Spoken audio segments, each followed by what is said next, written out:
All right, what up, everybody? Welcome to the IAG Thursday Thing. This thing we do every Thursday, where we get together, we have a good time, we chat. Sometimes we learn things. Things.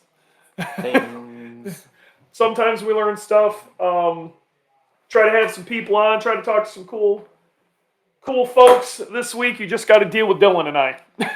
Yeah, unfortunately, you have to listen to me. Yep, this is what you get. But I kind of had big plans for this week. I was actually hoping to have Cosmic on this week, but I didn't have a chance to really chat with him too much and kind of get the plan laid out. And stuff's just crazy here. We're working on Boogey, so we decided we're gonna do it live. Exactly what we're gonna do. We're just doing it live. Is Warranty on a date? I don't know where Warranty is right now. If Warranty hops in the room, we'll bring him on. He's been working his ass off lately. You know what? I'm gonna message Warranty and see if he wants in on this action. The problem with bringing Warranty in is then I have to wear headphones, and Dylan can't hear Warranty. I don't know. We'll see. So either way, if you're listening to this, do us a solid, okay? Share the post that you saw. Share the post off of mine. Share the Discord link. Share. Now, after this is done and the recording happens, do us another solid. Share the podcast link. It's actually starting to work. You guys are doing great work out there, and really appreciate it. We need more of you to share. More sharing. Sharing is caring.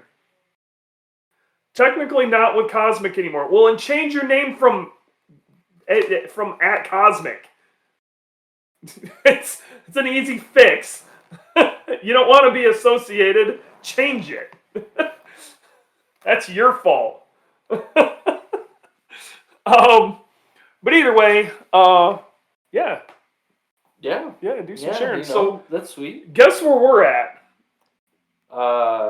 If you were gonna guess not Kansas, you would be wrong. Yeah, we are still definitely in Kansas. Yeah. We got really, really brought back to earth with how far in Kansas we are today. Yeah, we're in the middle of nowhere, Kansas. The thing is, though, so here's the thing. The thing is, where we are in Kansas, from if you walk around town, is actually a nice area. Oh, it's a real nice area. Yeah, it's like a college cool. town, Yeah, Kansas State's military here. base. Yeah, it's pretty nice. But if you go too far out of your way, the second you get over the tracks, you find out how close to the middle of nowhere you are. Yeah. So we found this dude. We're not going to mention any names or anything like that. Ain't what we're doing. But we found this guy who supposedly does race car stuff and maybe some race car fabrication. So what we need currently is we have these cool guy T-map sensors. You want to explain what a T-map is? Because I think it's cool as shit. So it's, instead of just having a standard map sensor, it's an IET, which is how you would run speed density. Yeah. You actually have both in one sensor. So it's temperature and pressure in one sensor. Yes. And so the way we're running it is kind of one in the intake to measure ambient air temp coming into the turbo. And we have one in the charge pipe pre-throttle body to measure air temp, which would be your normal IET. But then we're also going to measure pressure there and on the backside in the intake manifold. So that being said, I really need a welder, because we don't have a welder with us, to weld these. They're a certain depth. Yeah. So the bungs, if you would, that need to get welded onto the pipes. There's some weird looking bungs too. Yeah, they're not anything crazy, but they're just a little weird. Yeah, and so I kind of reached out to some companies locally here to see if anyone could potentially either weld it for us or would let me use a welder. I did call one welding company, and they were booked out like 2 weeks, and I was like, it's not gonna work. So I found this race shop that is on the outskirts, and I suspect that this race shop might have been cool in 1976. I'm believing he was cool in probably about 92, but yeah. Somewhere just in between. Due to the stuff that he was referring to, I'm thinking 90s. I'm thinking he probably thought Trans Am era Tommy Kendall was the coolest guy who's ever walked the planet. I mean, he kind of was, but so we on lunch we went down there and I spoke with the guy and I just didn't feel comfortable with leaving him our one of only intercooler pipes and one of only bongs that I have in a short period of time in order for him to weld. I just didn't really feel super confident that this guy was gonna get the job done. So I am still on a search. If anyone can teleport me a welder, that would be really cool. Yeah. So if you know anybody in the Manhattan, Kansas area with a welder, hit up Dewey at IAGperformance.com and help us out. But either way, we're trying. Yeah.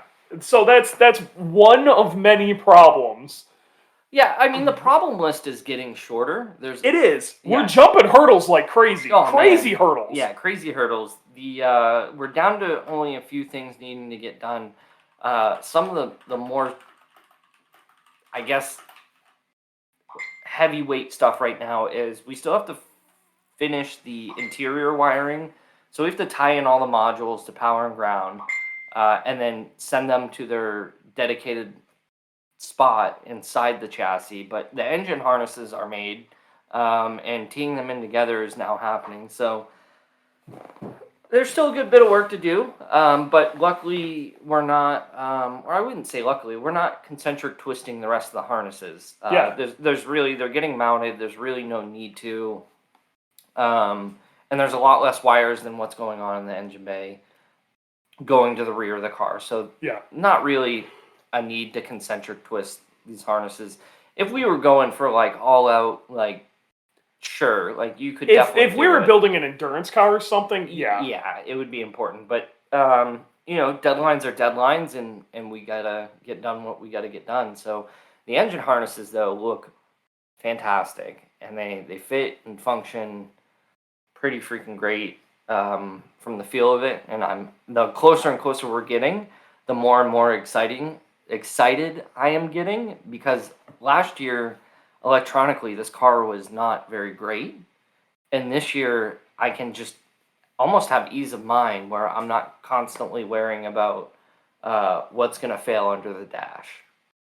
So that, and we have a yeet button. We have a yeet button. So in the chat, I would love to know what you guys think we should use the yeet button for. We have a can pad, a 12-key can pad, and we're not going to use all the buttons, but one of the buttons we can make say yeet, and we're not sure what a yeet. We have yeet and yeet underlined.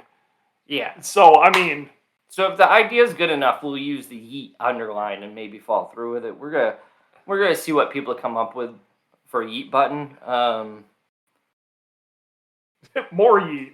Yeah. Yeet underline. Yeah. So, I mean, to give you an idea what I've been dealing with this week, because Dylan's been just thrashing on this car. Because there's a lot of small stuff that, unfortunately, we were out of time. We had to leave IAG. And this is, I don't want this in any way to come across as, talking against Dialed in here. They're great, but he's set up for wiring. He's not set up for fabrication. In no way was he ever. No. And he's not even trying. He doesn't say he is. That's not what he's set up for. No, yeah. So there's a lot of things that, I have to do almost like we're trackside. It's very much like we're trackside right now. But what's nice about this, and I was talking to Sam about this morning, was the car's not on a lift. It's on our jack stands, right, that we use on the side of the track. So as I'm putting things back together or rebuilding things or making things, hoses, etc., I'm doing them on the ground, on our jack stands, on my back, which sucks. However, the thought process of, if I have to take this off at the track, I now know what it feels like going together. There were a few things that were made on a lift last year that when we got to the track was just like, man, I shouldn't have done it like this, or this shouldn't have been done this way. Yeah. And so now that is kind of giving us an advantage. And honestly, this kind of route of making things at this level, might continue to happen on jack stands in the future. Yeah, because if you think about it, we're not going to have a lift at the track. Well, have you ever seen how like Vermont Sports Car does their shit? Yeah, it's basically how you're doing it right now. Yeah, I bet you exactly. there's some theory to that. Oh, sure. It's probably the exact same reason why I just said it. If you got to work on it at the track, Yeah, you might as well build it like you're at the track. yeah. Get quick jacks. Basically, what we have right now, these aren't jack stands. They're like rally jack stands. They're pin stands.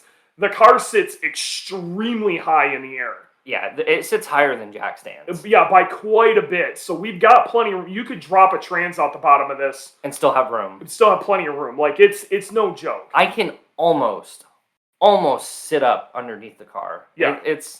We'll post some pictures, but they're basically, I mean, they're ARA style rally pin jacks. Yeah. So they're pretty tall. They're pretty tall. It helps us out a lot. That's one of those things that like you wouldn't really think about on a time attack car. But this cage wasn't set up for a time attack car. It's set up for a rally car. Yeah, and I tell you what, the next time, if we ever build another chassis, if there's ever really a Boogey 2.0, it's hitting these stands. Oh, 100%. Yeah. It's so good. Yeah. Because, working on, like, especially if we had to do a transmission in the car or something at the track, like, I've done that on jack stands at the track. Yeah. And it's not a fun time. No, it's awful. Yeah, it's scary. It's sketchy. The jack stands are in the way because they're under the car with you. These are outside of the car and they stick away from the car a few inches. Yes. So, and they have a really great lug nut holder. Yeah. So they got a little tray. I wish that was a little more open, but we screwed up though. We didn't powder coat them. We should have powder coated them. We should have used the same thing on that IAG line for the steps that we make for the Broncos. We should have just powder coated them with that. We will. Yeah. Oops. Yeah. So my week has been mostly spent calling all over the effing planet. This isn't even a joke. Looking for some very particular Bosch rear ABS speed sensors. And for a vehicle that was never sold here in the US, so you can't get them that way. It's been awful. We thought they were going to be coming in with the big order with the powers that be who are helping us out. I'm not really... I don't know how much I'm allowed to say, so I'm not going to say who it is or anything. We got to err on the side of caution. Yeah, so it'll all come out here soon, and this kit should be available for sale for people. But long story short, the sensors weren't going to make it in time. And he was like, yo, like, they're not going to make it. You may have to find something else. And he was cool enough to go, here are the part numbers. Go digging.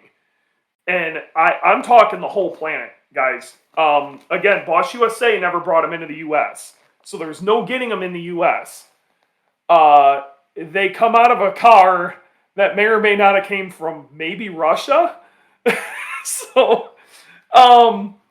So in Europe, they're fairly common to get. Yeah. So I was real lucky that I have a close friend of mine who happened to be at the Monaco GP and was staying a couple days later. We sent him on a wild goose chase. We thought we found some in France. We thought we found some in France. He went digging around France, thought he had it sorted out, went in there, and their website was kind of like, well, it's going to be like 5 days. That's just how stuff works around here. And he's like, I'm not even going to be here in 5 days. So that didn't work out. Yeah. Thankfully, I did manage to find him in Australia. And they should be to 6-Star Motorsports, which is where we're going after this. It is on the way. On the way, yeah. They're on the way and should be there by Monday. What we did find is in all this digging, though, we may have found an alternative that may or may not be based out of the U.S., or at least be able to, we can get them from the U.S. that should be the same thing, just the wire is longer, but we won't know until we, compare them. Yeah, so there's a lot of trial and error with this, and there's a lot of data behind it, too, but hopefully it all works out, and our new ABS setup is going to be killer, because last year, Dewey wanted to strangle me the 700 times that the ABS did not work. So most of last year, we really didn't have ABS. We did. It was inconsistent. Yeah. If where it really showed its ass was Laguna. Yeah. And it's what would happen is it would lift a wheel, and I'd hit the brakes. It would lock that wheel up, and the ABS system would lose its mind. Mm-hmm. And it was like the perfect storm. Or if stuff got really uneven, it'd jump into ice mode. Yeah. Like, I had to be I had to start braking in a straight line every time. And it's also, Subaru ABS is very, very front, especially like GD chassis Oh, ABS, yeah, it is. extraordinarily front bias, so it's really not great for trail braking. Nope. So I've never been able to completely trust the brakes. When it was right, it was great. And that's how I knew those pads were phenomenal. But man, when ABS was losing its mind, that was no fault of the pads. No. It was what it was. Now, that ABS is also in there kind of jank. Yeah, I mean, I don't think it's getting all its inputs. So I don't think it's really running 100% correctly. The old one. Yeah, the old one. Yeah, the new one is designed to run it. So I don't know if you guys know what we're doing. What I had in there before was an 07 STI ABS setup, but we kind of had it dummied in there. We like fed it kind of a fake cam signal, and it was getting wheel speed sensor readings, but that was really it. And GD chassis STI and WRX ABS systems are kind of crummy. They got a ton better in 08. And so if you have a newer STI, this might not even be worth talking about. But I can tell you, if you got a GD or a GC, this kit where we're taking a BMW MK60 setup and sticking it in the car, I'm going to tell you right now, is probably going to be worth its weight in gold. Yeah, I mean, not only that, but I think some of the wiring last year, no fault of anybody's. It just, the car was beat up. The wiring kind of got old. Things got added on top of things. Dude, all sorts of stuff. We probably had straight voltage and all sorts of crap, dude. Grounding going through stuff that it wasn't going, supposed to, and just all sorts of stuff. So taking that variable out and then adding the MK60 in is going to make this car brake so much better. Yeah, and if I get anything out of this, if I get slightly better brake bias, I want better brake bias. Butter brake bias. If I get better brake bias and it's just a little more consistent, I'm stoked. What I'm really kind of excited about, though, is it's supposed to work straight out of the box. It just work, right? Okay. Right now, our luck, I don't know. Well, yeah. According to said people, his just worked. Okay, so out of the box, with the normal BMW programming on it, it's supposed to work really good. Supposedly, you can kind of like open source hack this thing, do all sorts of cool shit. You can add, like, I guess the big one is like putting the parameters in for the BMW CSL. Yeah. Which supposedly you don't even have to send it off to do it. You can hack the thing yourself. Yeah. But it also sounds like you can actually change stuff like brake bias and things with this hack. So like I could really mess with some stuff with a laptop and screwing around with it, changing some hex code. And yeah, sure. I think it could be sick. Yeah. I think just having it alone compared to last year's going to be a huge difference. Yeah, stock Subaru ABS is not great. Johnny Trans in the chat said ABS systems are extremely sensitive to the angle the module is mounted at. And they really are, and we were really, really cognizant on the separate little piece in our ABS module that we just got had to be mounted perfectly level. Yeah, level and facing forward. Yes. So it is in a really trick spot. It's pretty clean. The wiring's pretty easy to get to. Everything's becoming very serviceable on the car, so that we can kind of work on things if things break. Which, if you don't know, Dewey is very hard on equipment. I don't know what you're talking about. And things do break. So, but yeah, I mean, the ABS in this car, could we run without ABS? Sure, but at the speeds we're going, ABS is pretty important. What's the hardest repair y'all had to do at the track? The hardest repair I had to do at the track? Well, difficulty-wise, last year, Dewey had decided to try to weld the radiator shut. It was a pinhole in the radiator at Midwest Fest last year, and by the time I had gotten there, I could put my fingers through the radiator, so that was a pretty tough one. Where'd those stickers go? What stickers? He built us those fittings. Oh, they're with the stickers. Oh, okay. Well, I guess we gotta go dig those up. Yeah. what were some other major repairs last year that we had to do? Hard ones. I had to fix that radiator. The diff? Oh, yeah. Yeah, I forgot about that. We literally ripped the rear diff out of the car. Yeah, the T-brace to the rear diff actually bent. It broke an axle, and it sheared the bolt going into the back of the diff. So this all happened because you and I were stupid. Yes. Yeah, we learned a lot from this. Yeah, definitely stupid. But that was an Ace Hard. I almost bought a mini lathe. And it's something that I still really want in the race trailer is a mini lathe. So if anyone has one laying around that they're not using, let me know. Contact Dewey at iagperformance.com. Yeah. But we had to go to Ace Hardware and get some Servlite, like brass bushings that semi-match the diameter. I had to do a little bit of tricks to get the diff back in and straight. And then we didn't have a new T-brace, so I kind of had to just bend this thing with some really big pry bars. Again, those jack stands we have are tall enough where I can get leverage on stuff. Long bag. Yeah, we grabbed everything out of the long bag and hit the thing until it was straightish. If anybody listening decides to come to a Grid Life event, please come say hi. We're out of Dewey's trailer, and this is not like a race trailer. My trailer's a shit box. Yeah, and we're out a bunch of pack boxes, and we make it work. But one of the things I always give him crap about is the long bag. So any tools that are longer than 24 inches, it could be a hammer, it could be a pry bar, it could be at this point an LED light. I don't really know, but it's probably in the long bag. So there's that. But yeah, that diff issue, and then obviously, the car catching on fire at Laguna, we couldn't repair. So it wasn't really a case where we needed to repair. What about the bucket? Can we talk about the bucket? That was a different one too. Or is that something that we don't want to talk about? First off, I don't think anybody even realizes how we ripped the rear diff out. So how we ripped the rear diff out is the car was bouncing in tight cornering in the rear, and we couldn't figure out why.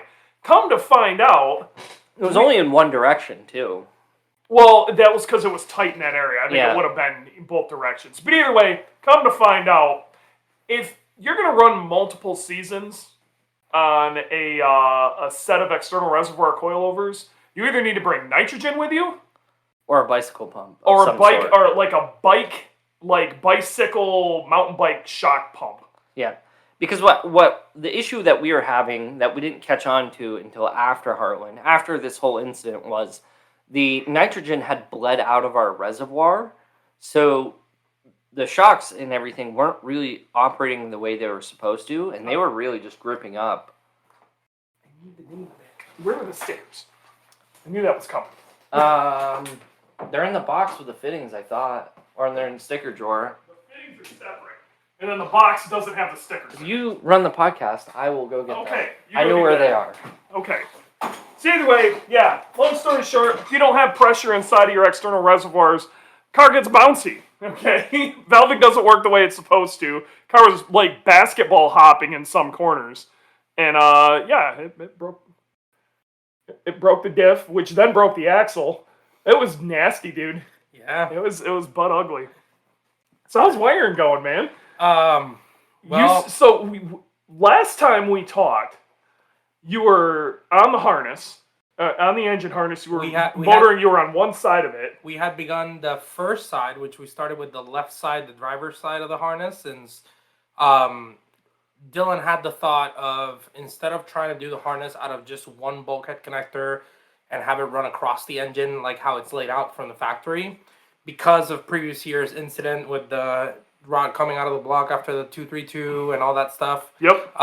We were like, well, we basically have a blank slate, so I asked Dylan, how do you want to do it? And he was like, well, I think it's best if we just attack the engine from both sides and just do two harnesses and just run two harnesses coming into the engine from the side. So we did that, and last week we were basically starting to build the left side. Now we have both left and right built out. I still have to put the connectors on the right side, which should just be probably like about an hour or so of pitting everything.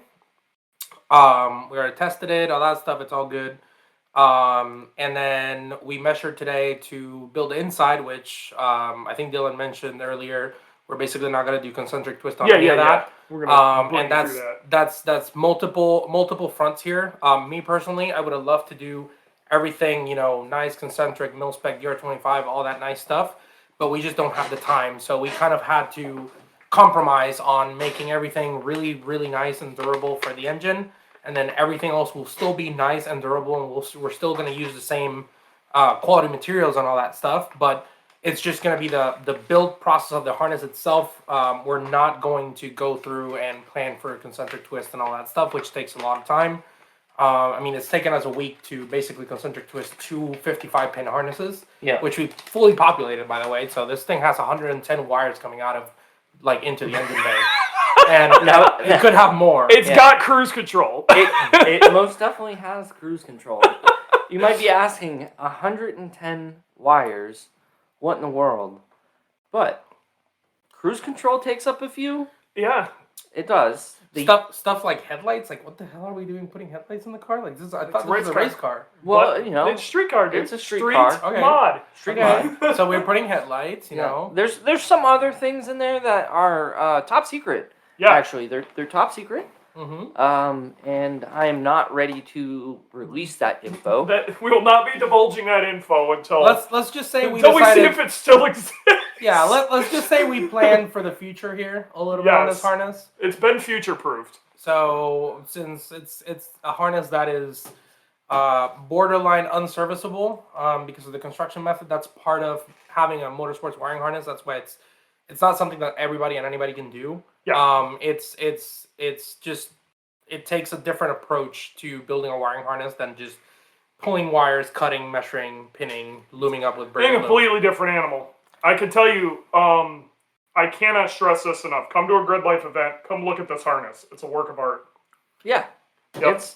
It's a work of art. Yeah, the whole car I think, honestly, that is more artwork than anything, too. Yeah. Like, that, it really takes a special approach to do that. Yeah, the car electronically, thanks to this level of wiring... So you guys branched it to each bank out the same Autosport connector? No, there's two... There's two mil-spec connectors. Yes. Yeah.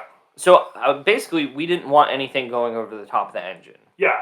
I mean, I'm not going to lie. I have thrown, in my time with Boogey, I have chucked rods out the top of that engine twice. Yeah.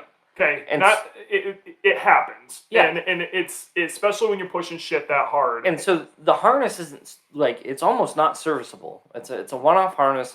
Yeah. If I have to cut into it, it's gonna get messy quick. It's pretty much, if we have to hack into it, we have to look at the question and go, well, we're gonna have to make another one of these. Yes. Yep. So that way we plan basically 2 harnesses on either side of the engine coming down from the strut towers. Yes. And then going from the valve covers inward, and that way nothing actually crosses over the engine anymore. Yes. Mm-hmm. So what Josh is saying, basically nothing under the intake.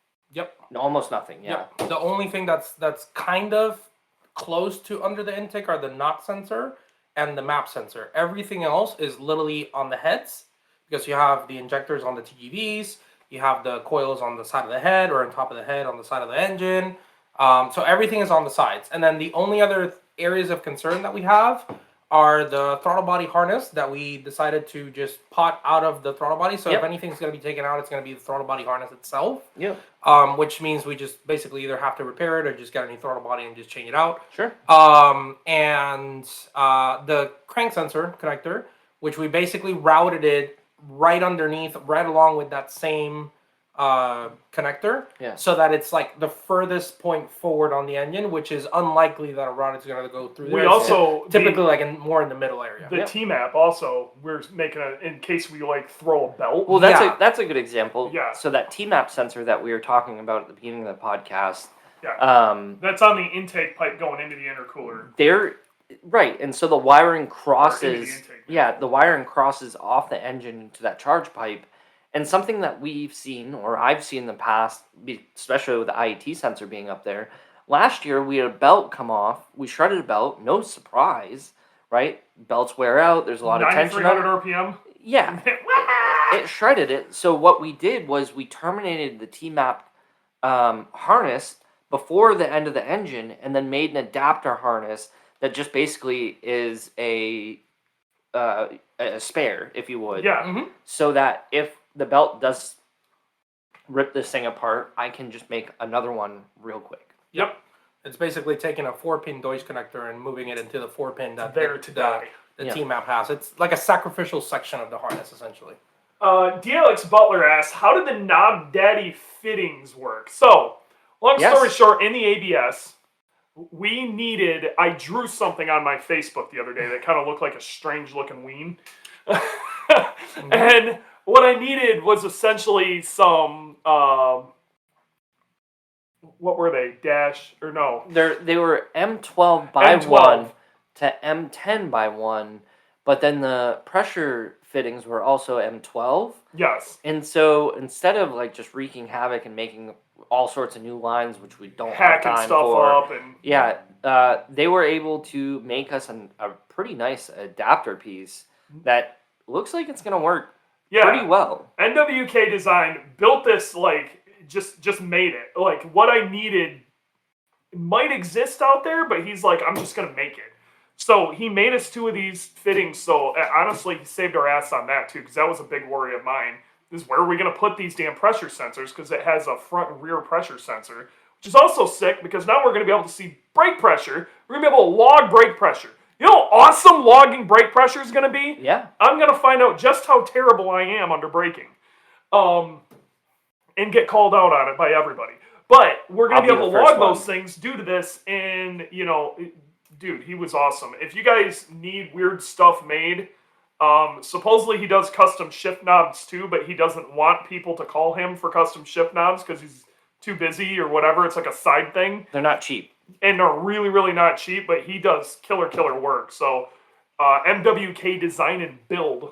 Yep. And he's the knob daddy. Yeah, if these fittings, they're just threaded fittings. Yeah. But if they came out this nice, I can't imagine what a shift knob Dude, looks shift knob's gonna look sick then. So, maybe we'll talk about getting a shift knob from Boogey. A little Boogey man actually doing that. Yeah, that's not a bad idea, you know? Get Boogey laser etch on top of the shift knob. Yeah. I Some still, RGB going? Yeah, if we got any creatives out there, I am still looking for a sticker and or I guess a logo, if you would, or whatever. I really, really, really want Boogey in a bathtub, drawn up, playing with a pirate ship. If anybody can make that happen, I'm probably going to get it tattooed on me. But we'll definitely make t-shirts of it and stickers of it. Yeah. I really Somebody want to make something hot.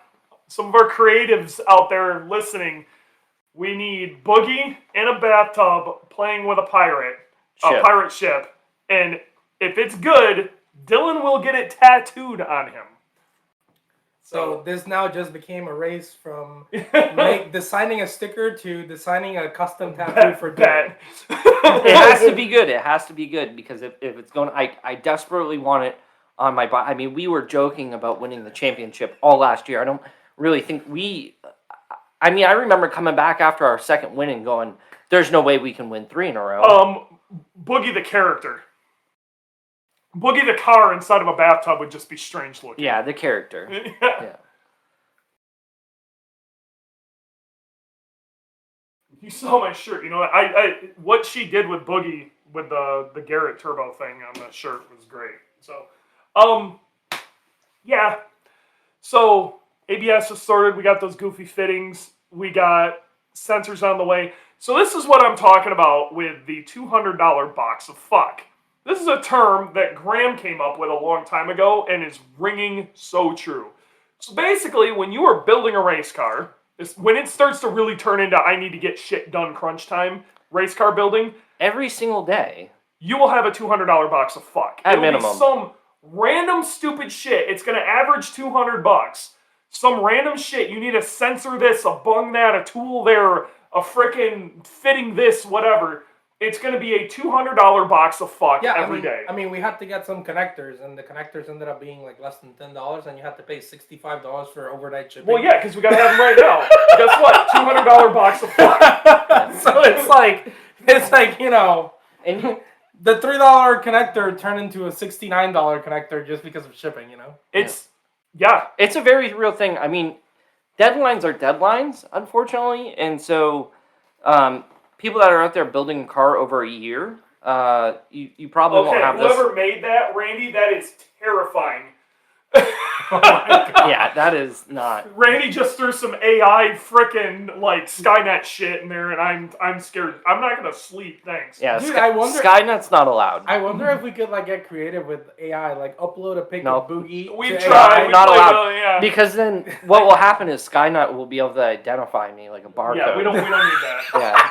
Skynet's real. Skynet is very Well, real. you see the Elon Musk thing that someone asked him today or the other day who was going to win the presidential election this year. Yeah. And he was like, he asked the question, who's going to win it in 2032? And then he AI. said, is it going to be Transformers or just, Decepticons? yeah. And I'm like, that's kind of terrifying. Yeah, and it ain't wrong. Yeah. So, yeah, no Skynet pictures. You're not allowed. It has to be original. You have to actually put effort into it. Greg, like I said, I wanted to have Cosmic on today, but with us building this car, it's probably going to be a couple weeks, guys. But as soon as the dust settles from the insanity, you guys are first on the list. I definitely want to have you guys on. I think it'll be a great chat. Yeah, have an intelligent conversation. Yeah, that. I mean, Yeah. I don't do intelligent conversations. I try to get enlightened through the conversation. You know who we didn't have an intelligent conversation with today? Oh my God. The guy on the other side of 8 Mile. Yeah, the heads were on the ground. Like, The cylinder heads were on the there were cement. cylinder heads literally just on concrete there. Yeah, it was kind of scary. It was like my worst nightmare. Yeah, it was terrifying. Yeah. So, yeah. He had to be cool in the 80s. I bet you that dude was amazing in the 80s. Yeah. You know, amazing. He's probably like the forefather of Cash Days or something. In some like weird something. 3 I mean, degrees. his whole background was like road racing stuff, Yeah. though. He was talking about IMSA and WRL and all sorts of... So, like... Yeah. I mean, I don't know. He at least had the right lingo, okay? To, like, catch me and go, okay, hey, this dude might know a thing or two. Let's not get Dylan started on this conversation. Yeah, Dylan, Like, we're going to get Dylan that was a Met Randy, you experience need for to us quit at right best. now. Yeah, Randy. No Skynet. Stop it, Randy. So, I'll put a bucket in your car. I'm trying to think if there was... So, about the bucket. Are you going to tell me about the bucket? I mean, I can't. So Or is that like a top secret thing? it's not. And I may have talked about it on the podcast before in A little bit. previous episodes. And this kind of ties back into the question earlier, what was the hardest repair? And so last year at Mid-Ohio, we had gone out our first session scrubbing the tires, and Dewey had actually broke the street mod all-wheel drive record. And we continued to further break that record every time. Punching that record right in the nuts. Yeah, and so if you're familiar with Mid-Ohio, there's the back straight that heads into China Beach, and Dewey was smashing the top of fifth gear. I mean, literally off the limiter on the top of fifth on the back straight of Mid-Ohio, and the engine started to, well, I guess the catch can had a little bit more pressure coming into it because the dry sump system wasn't scavenging enough. And You're good. and so the catch can was blowing oil on top of the windshield. Like, it was coming out of the hood. When he hit the top of fifth, it was just so much going on. I mean, 9,400 RPMs, 28 pounds of boost. It wasn't even like that. Yeah, but yeah, I'd hit the top. I'd be like buried in fourth, and we'd get a little positive pressure in the crankcase. Yep. And it would. I mean, there's a lot of load on the top. Dude, we were asking a lot, and that. Let's be real. We learned a lot from that engine. We did. Okay. So I didn't want hot oil blowing over everything anymore. I had to mitigate that. And it cracked the windshield. It did crack the windshield, and I didn't want to get any worse. Yeah. Because then that... Yeah, you want terrifying? Just that little bit of oil, it was screaming hot, hit the windshield, which was cold because I'm going 1,000,000 miles an hour. Yeah, just 164 miles an hour. Yeah. And so we didn't want to crack worse because we didn't want to get kicked out of podium sprint. And there's no way we're inventing a windshield that fast. Nope. And so, so my first thought was if I can extend the amount and volume of the catch can being able to breathe, then maybe I can help save this thing a little bit and allow it to breathe better. Maybe that's the whole case. So what I did, Valvoline was there that day. They had a booth with some girls handing out 5-gallon buckets that had gear oil in it and a bunch of goodies, socks. I still have a couple pairs of socks. And every time I walked by, they would give us a bucket with some stuff in it. And our biggest thing was we would, if you don't do this, you should, but we bring a 5-gallon bucket to the track to go to the showers in, right? And so you pile your clothes Buckets, in it. baby. You pile your clothes in it, your socks, your wash gear, everything you need in a bucket. IAG top tip. Okay. Yeah, this is pro tip. This is pro tip. If you have not taken anything away from this, pro tip: bring a 5-gallon bucket with you to the track always. Yeah. There is so many things you can use it for, and one of the big ones is taking that shit to the shower. No matter how nasty the showers are, you put all your shit in it. It could sit on the shower floor. Nothing gets wet on the inside. It's easy to carry. Yep. If you need to sit on it, you can. Yeah. Like, I'm telling you, 5-gallon bucket. Oh, if you're going on the track without a bucket, you're fucking up. Yeah. The little chair idea made it for me. Yep. Yeah. You can flip it around. Dude. Especially you haven't. I mean, let me paint that picture. You haven't slept in 3 days. You've already got a day of racing in. It's hot. You're sweaty. You're gross. You got tire dirt all over you. You're not even pitted on the concrete. You're pitted in the gravel. You're rolling around in the stuff all day. You finally get done racing, and you finally get to the shower after dinner, or maybe before. People have been showering all night, whatever, and all you want to do is just sit in the hot shower, or maybe cold because there's no hot water at the time, and just sit down in the shower, bucket. Dude, I'm telling buckets. Young bloods don't understand. So it's about buckets. Back to the catch can situation. I said, well, man, I got a bucket, and we can make a makeshift catch can. And so what I did is I took this 5-gallon bucket spare that we had, and I taped rags around the inside of it, almost like a catch-all, if you would. And then I cut a plastic lid up out of, we just had a sheet. I didn't have a bucket lid, otherwise I would have used it. But we just had a sheet of ABS plastic. So what I did was cut that around, and then drilled holes in it like a vent, and then taped rags to the bottom of that. It's a filter. Okay. So it's a filter. And so the bucket's filtered, if oil does make it into this bucket, it's not splashing. It's not splashing it, because I had to ratchet strap it behind the seat, behind the passenger seat to the cage. Yeah. And I ran a 3/4-inch hose through the firewall. Actually, the hole that we're using to run the wiring harness, it went through that hole. Okay. Yeah. And just along the cage, all the way to the back, and I ratchet strapped this bucket to the back of the cage. Oh, shit. And I said to Dewey, there was a lot of people that were like, why are these guys still going out? They're in the number one qualifier. No, the last qualifying round, the only reason why we went out was to go test the bucket to make sure that it didn't spray oil during podium sprint. Yep, that was it worked. It was the only reason why, and it was we were beating on the car, but the thing, when it starts spraying that much oil, it's counting graces time. Yeah. And so the bucket worked, man. It made it through, and the bucket didn't even get any oil in it. It was just enough room for it to breathe more. Yeah, you had enough volume there. And so and there was a couple other tricks that I did to help, kind of seal things up a little bit more. Mm-hmm. But for the most part, the bucket, I mean, dude, we were that was the weekend we had kind of taken the lead in the championship last year. After that, me and Dewey, you couldn't shut us up. We were we were R-ing on people. I mean, we stole somebody's golf cart. We flew a flag. Another thing that you probably didn't know is after we won a race every year last year, I flew a pirate flag at the track that we won at. every single one of them. Every single track, dude. So And- if you find a pilot track in any of the United States motorsports tracks, then it was Yeah, probably these guys. the Mid-Ohio, I Okay. flew it right on the flagpole, and I think the week after there was an EMSA race. It was And- still up. It was still up. Oh my god. So IMSA racing, and they just blast past the pirate flag. and it was like all iconic spots. Like I hung the flag off the front of the building at Lime Rock. Yeah. That was pretty cool. But Yes. so yeah, I mean the bucket thing.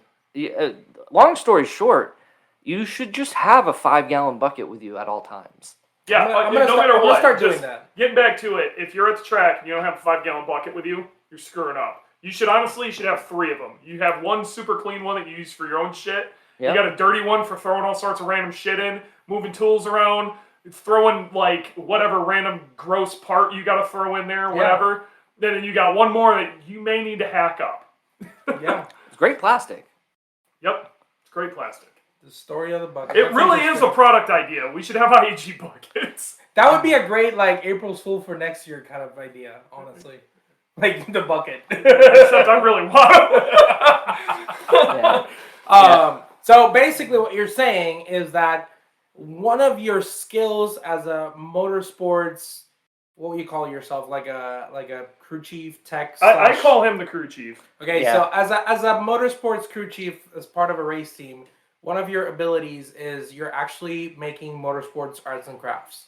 That's Yes. all. That's all. That's all it was. Because in the grand scheme of things, all you're really thinking about of it is you have an issue with what's the issue.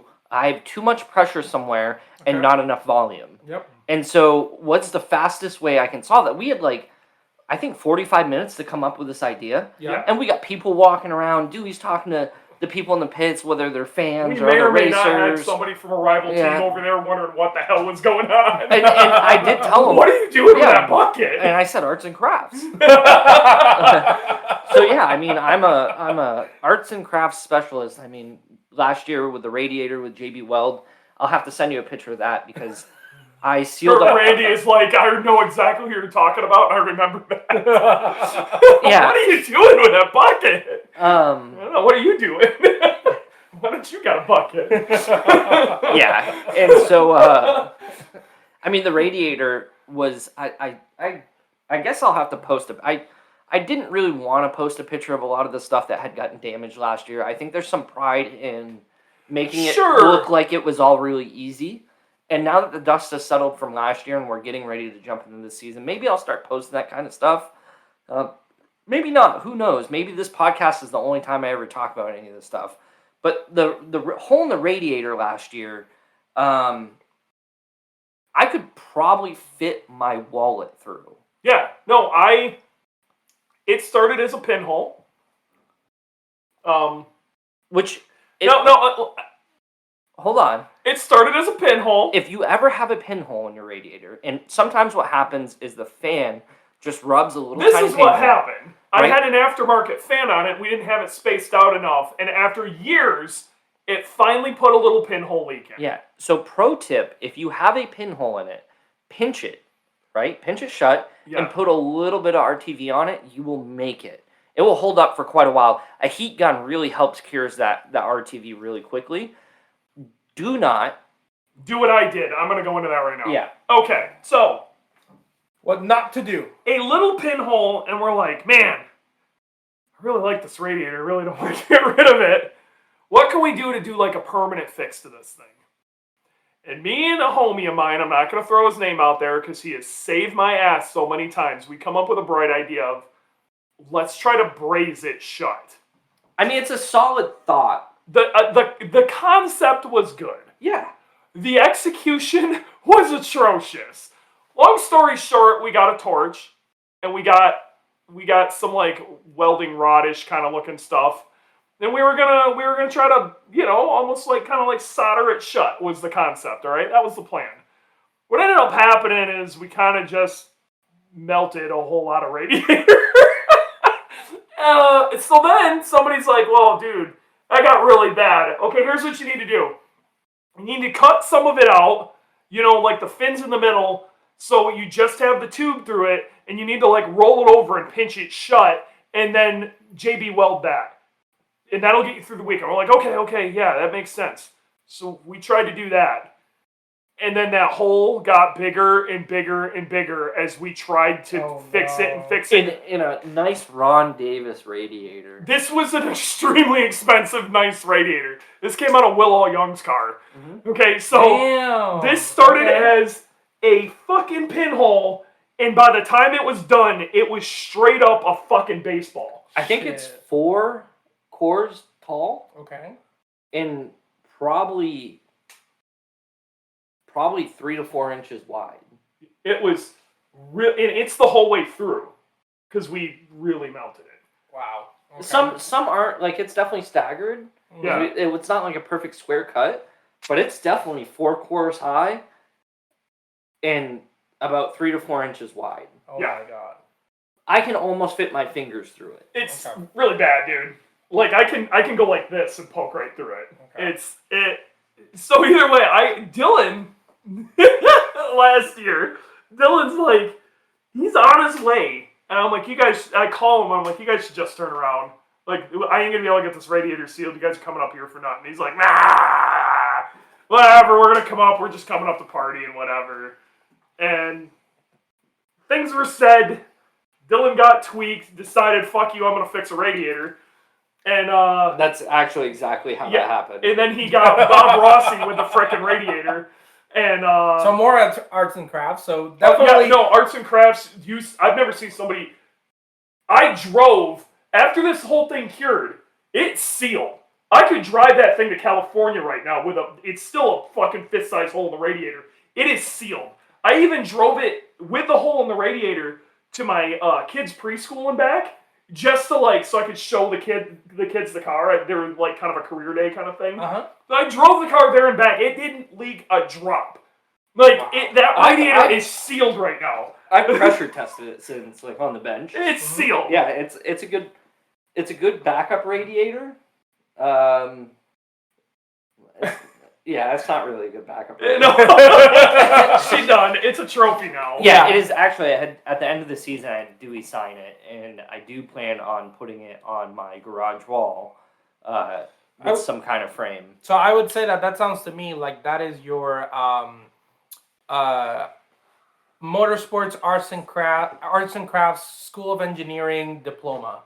Basically, yeah, you graduated motorsports arts. You graduated motorsports arts and crafts. Here's a Rod Davis radiator with enough JB Weld. That still works if we put it in a car. Yes. Okay. You really gotta if you're familiar with races and going racing and supporting a car trackside, sometimes you really have to think outside the bubble. Yeah. Sometimes there's not time to go to the store and pick something up. Sometimes there's not time to even think about what you're doing. I see that in the trailer. That might be able to work. I'm going to make it work. Grab the bucket, man. And just so grab the bucket. the radiator, so I sealed the radiator and we went out for the last qualifying round to get into the show at Podium Sprint at Midwest Fest last year. And it was still leaking and we had 35 minutes. So you can think how hot the car is. Yep. To pull the radiator back out. Yep. Completely drain the water in it, right? It was scorching too. And then use a heat gun and get some more JB Weld in there and kind of just really massage it in. And I made little arts and crafts tools. I didn't have any tools with me. I was using popsicle sticks. I was using it was whatever we could find. All sorts of stuff. I was and I was just determined. And so we got it back in and that sealed it. That second time just absolutely sealed it. And it was that race was such a team effort because we showed up a day late and Court was there dealing with the fire and changing tie rod. It was such. I got there and he was just exhausted. Yeah. And I was like, all right, dude, let's pass the torch and get from there. And it was just everything has been such a team effort, even all the way up to this point. Takes a village. And so you kind of have to make what you can make. Johnny Trans is it was a field adjustment that the U.S. military would be proud of. We're both Marines, and the saying in the Marine Corps is adapt and overcome. And if there's anything they taught us. Yeah. I don't know, and that, there's things I had to fix overseas that were pretty wild.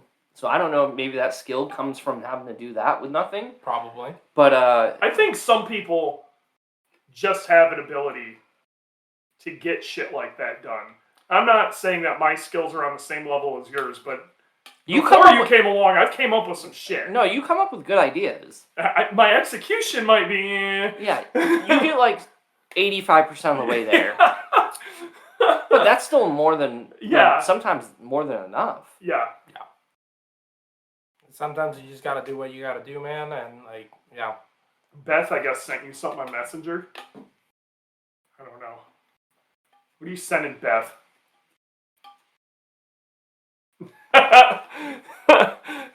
Should I even ask? Okay, Beth, that's I'm not gonna lie, that's pretty good. That's pretty good. Let me see. Yeah, that was... Yes, for sketching that up fast. Yeah, that's really good, Beth.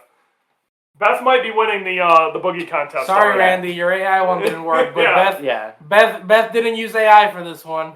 It's literally a pencil on some line paper, and Skynet doesn't even have a chance. Yeah, the lights will confuse Skynet's got to step it off. Yeah. That's pretty good. If the I don't know. I'm gonna have to think about that one, but that's a solid contender right now. That's pretty good.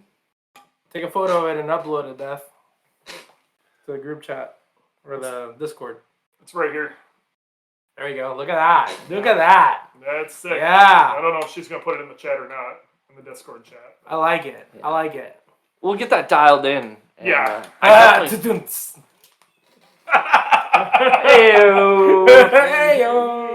Yeah, we'll get that cleaned up. Maybe I'll get it. Maybe that might. I mean, that's the only submission so far. So we'll give it. Maybe there's gonna be a small timeline on this to give the Spotify listeners a chance to draw Boogey and bathtub that's probably with a not pirate an ship. idea. And if we put 2023 Street Mod Championship or something around it, maybe not. I mean, maybe Boogey. What if you become the 2-time? Then you're gonna have to add more numbers. The 2-time. 3-time. I mean, technically, I'm just saying. It doesn't count. It kind of counts. It doesn't count. It kind of counts. It doesn't count. It kind of counts. It's unofficially official. Okay, he ain't gonna say it, but I'll talk about it here real quick. I'm getting the look that maybe you shouldn't. All I'm gonna say is there was like a secondary time attack championship that NATA, which is North American Time Attack, did. It was like choice. There were like 3 events, I want to say. One was Global Time Attack, one was Grid Life, which was Midwest Fest, and one was like an SCCA thing. And somebody, because they went to 2 events, ended up winning it, and Dylan may or may not have worked on that car during one of those events, therefore was a part of that championship. Dylan managed to win 2 championships in 1 year. So he's the 2-time. So next time you talk to Dylan, you have to put respect in your voice. No. Because he is the 2-time. He's like so angry when we say it. Like, you better stand at parade rest when you talk to Dylan. It's the 2-time there. I'm only claiming one. The 2-time.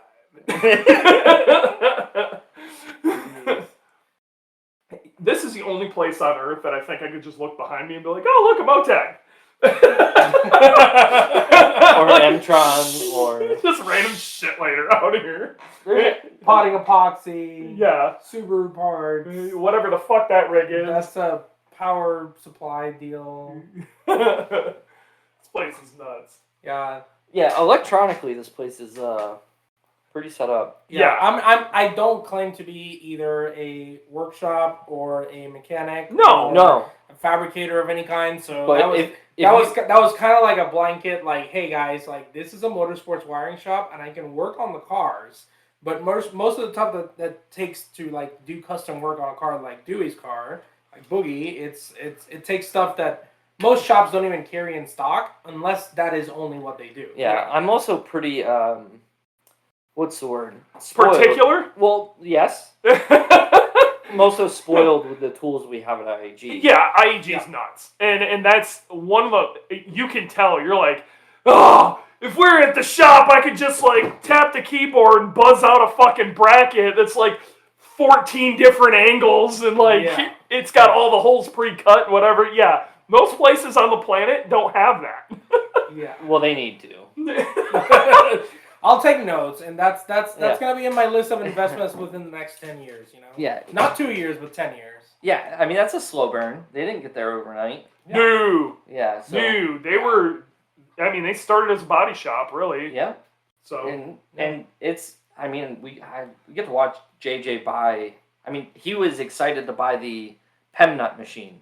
Yeah. And so he actually got to check it out the other day before we left, and he was like, "I haven't actually gotten to play with it, but 99.9% of the equipment in our facility, the owner can run and operate." And it's actually super cool to see JJ mess around with that stuff because he gets really geeked out about it. Yeah, I would be too. yeah, you buy nice equipment, and then it's one thing to buy it and have a company to make money and etc. But I see the passion in him is just, oh man, we got this new piece of equipment. What can we make with it? And, and so it's. And the crazy thing is, it isn't.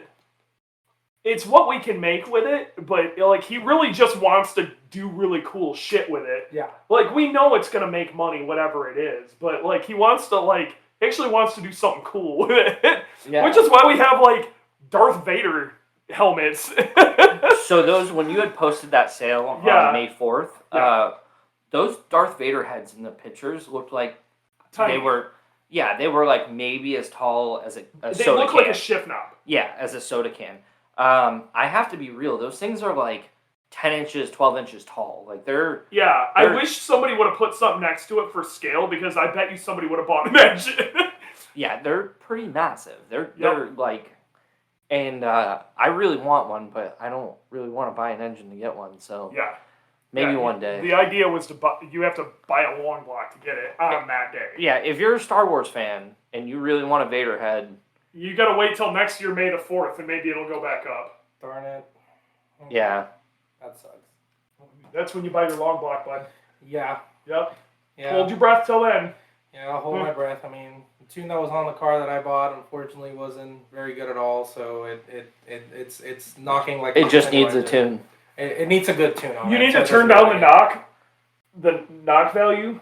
Just turn down the rod knock table. Is that something I can go in the access port and turn down? Yeah, it's in the knock. The rod knock table, you just kind of zero it out. Okay. It'll go away. There's some old oh God. All right, arts and crafts time, guys. Let's go. So if pro tip, this is definitely not a pro tip. This is an anti-pro tip. This is I've actually never done this. Ever. You've only heard about it. This is about to be the worst thing ever. Well, hold on. Back in my day, when I first got into turning wrenches, I worked in this old-time Chevy dealership. I mean, I was the youngest guy by like 40 years. Chevy. Yeah. Okay. And so all these old-timers had amazing tips and tricks on things. If you got a slipping automatic transmission, a little bit of sawdust will go a long way. Oh, yeah, I've heard that. Yeah, a little bit of sawdust will go a long way. Yes. And that's probably the only... That or, the Marvel Mystery Oil? Mm-hmm. So if you use a little bit of ATF, like if your engine's gummed up, and add in a little bit of ATF to an oil change, and don't go drive it. Like, just get it hot. Like, don't go more than, 5-10 miles on this crap. Yeah. But add a little bit of ATF. The ATF has detergent in it. It might clean some things, but if your bearing, the engine's worn out, it might also blow up your engine. So don't take that tip very lightly. Both of those tips very lightly, but yeah, I mean, a lot of the STI Dewey's favorite. I would not do it. I wouldn't do it with Subarus.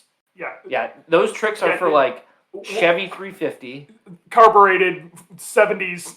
Yeah, things that don't care. Yeah, Subarus care. Most things nowadays care, but if you got a Ford 302 out of a box body Mustang that's gummed up, aka caveman engine. So I don't know if he managed to get in here, but we have a dude named Taylor who asked for the Discord link inside of the IAG Subaru Insiders Lounge today, and he said he listened to all 33 of our podcasts in the last 2 weeks. First off, my guy, I don't know. I can't listen to myself that much. I don't know how you managed to pull that off. That is awful. I don't even listen to the podcast after we record. I think IAG needs to put together a little bit of a goodie bag and send it to this guy. I don't know, but real talk, I at least wanted to shout him out. That was pretty rowdy. So if he didn't manage to get in here live, because I haven't seen him in here,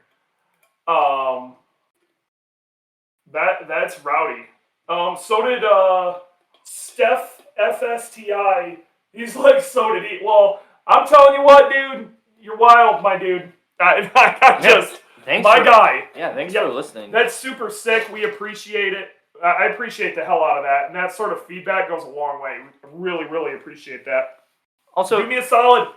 Share the damn podcast. Yeah. On top of that, if there's ever anything you want to hear us talk about, pop it in the IAG Insider Subaru Lounge. Yep. Or email me at dewey@iagperformance.com. That's DEWEY at iagperformance.com. You almost got a radio voice. Almost, if I try. You definitely have a radio face. He's working on it. Yeah, if there's ever anyone you want to see on the pod, or I guess hear on the podcast. Yeah, if there's somebody in the community we haven't had on that you're like, yo, I want that person, you'd be surprised who I can get on here. I'm down to bring just about anybody on Earth on. So if you guys are like, I'd really like to hear from that. I want to know where they came from, what their deal is, or maybe have me argue with them. Keywords, just about. Bucky Lassick. I might be able to make Bucky Lassick work. I'm not going to say I'm like homies with Bucky, but I know Bucky enough to where if Bucky would answer my PM. No, maybe. That's an option. That might be super cool.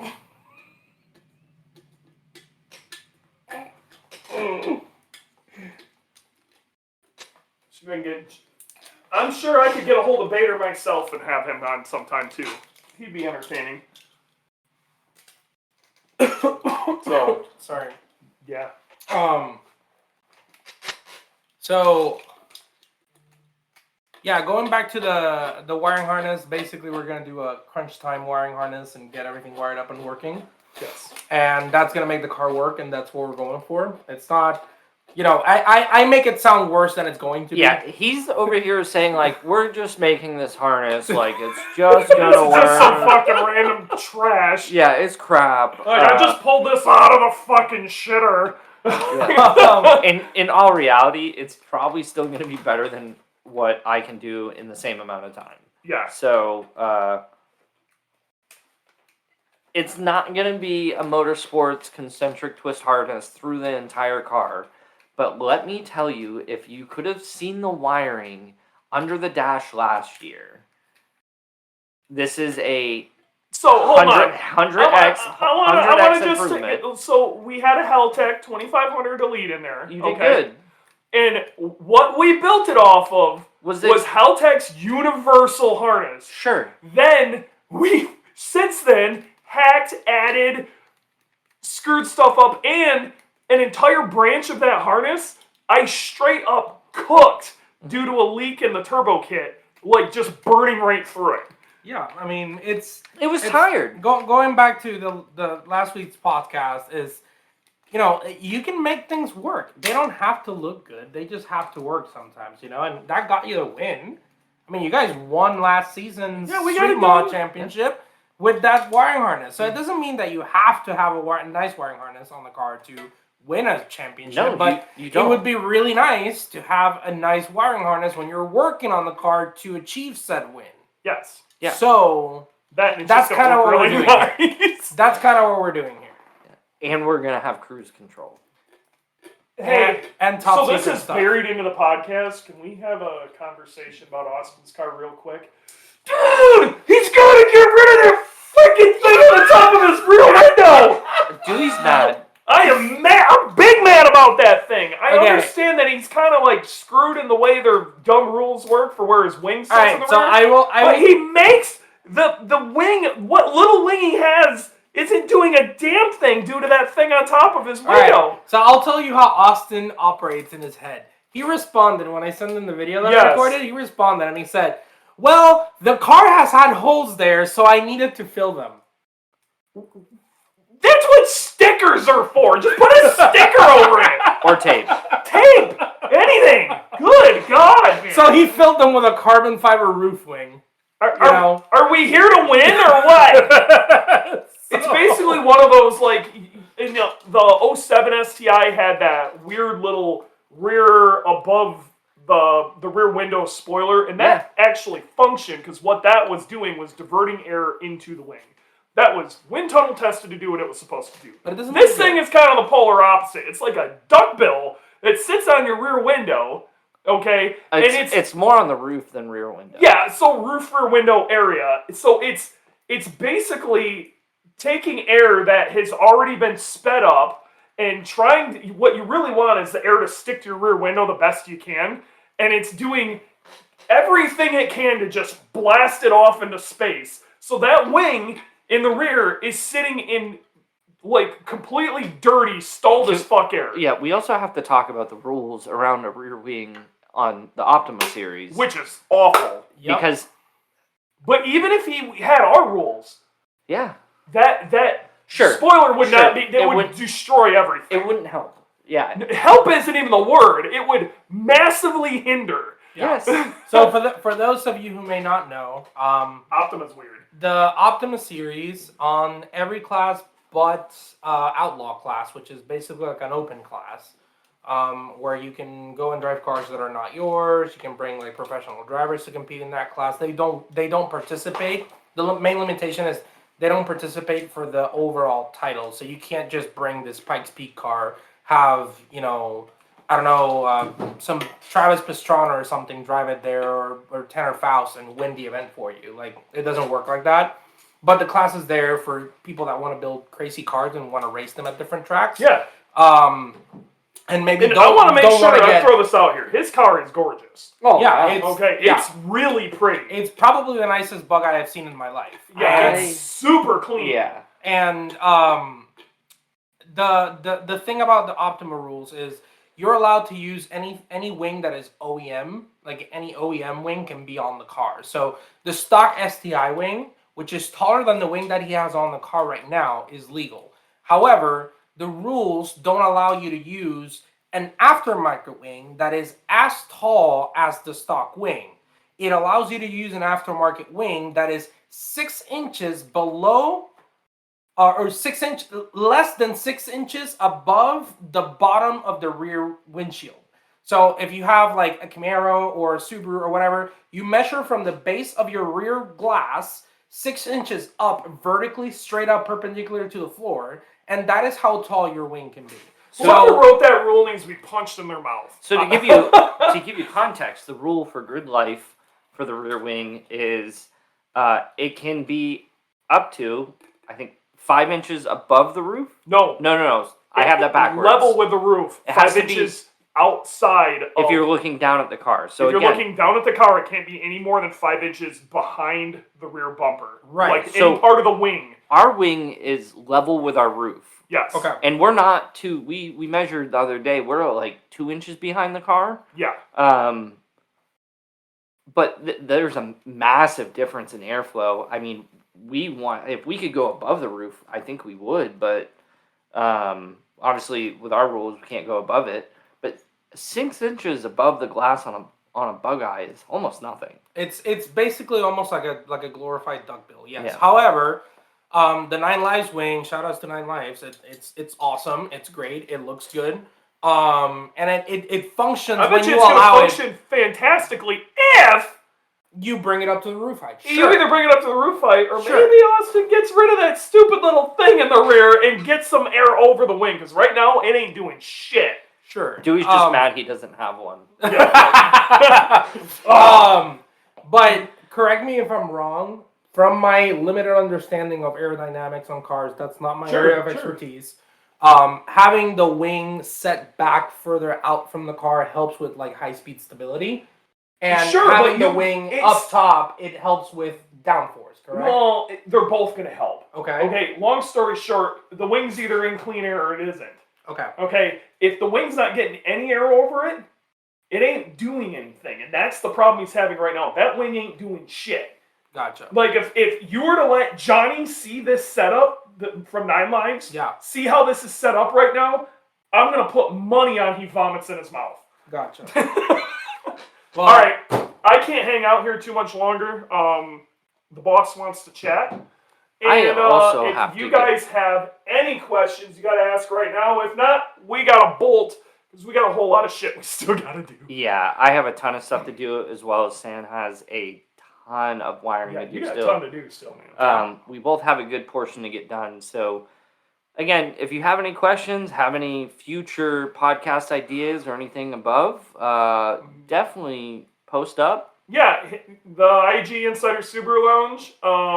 You can post it on the comments on Spotify or anything like that, or you can hit me up at Dewey at IAGperformance.com. That's DEWEY at IAGperformance.com. And then we'll figure it out from there. You hit me up, we'll go. Do us a favor, like I said, share this, please. Share the Discord link, but share the podcast links. That's really what people are going to listen to the most. So share the podcast links, please. Yeah, if you have car friends that aren't just Subaru friends, send it to them. Yeah. Because we don't just talk about Subarus.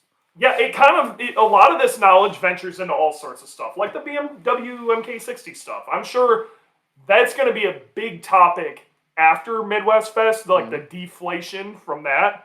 I have a feeling we're going to have all sorts of crap to talk about. Whether it goes good or bad, it's going to be an episode, let me tell you. Next week, I don't know what we're going to be doing. Next week, we should be in the Chicago area, and it should be Thursday night. So after the podcast, we should be at the track. I'm hoping. Maybe we're doing this driving down the road. I don't know. Or we do a late night podcast. Maybe. We'll see. Post up what you think. Who knows? Wherever we're at, we'll let you know. We will do something Thursday, or maybe Thursday Thing Friday edition. We'll see. But we'll figure it out. But you guys are great. Thanks for the support. I just love seeing posts of like, yeah, dude, I listened to everything you guys did in all 33 podcasts in 2 weeks. That's incredible. Oh, who's this? Connor drove. Ooh, dude, my guy. It's rough, but I did it quick. Oh, I'm telling you what, Beth. Beth, you got some competition. You got some competition. Oh shoot, you gotta step it up, Beth. You gotta find a blank piece of paper instead of a lined piece of paper. Yeah. All right, guys. Like I said, it's been real. It's been fun. It's been real fun. We will see you next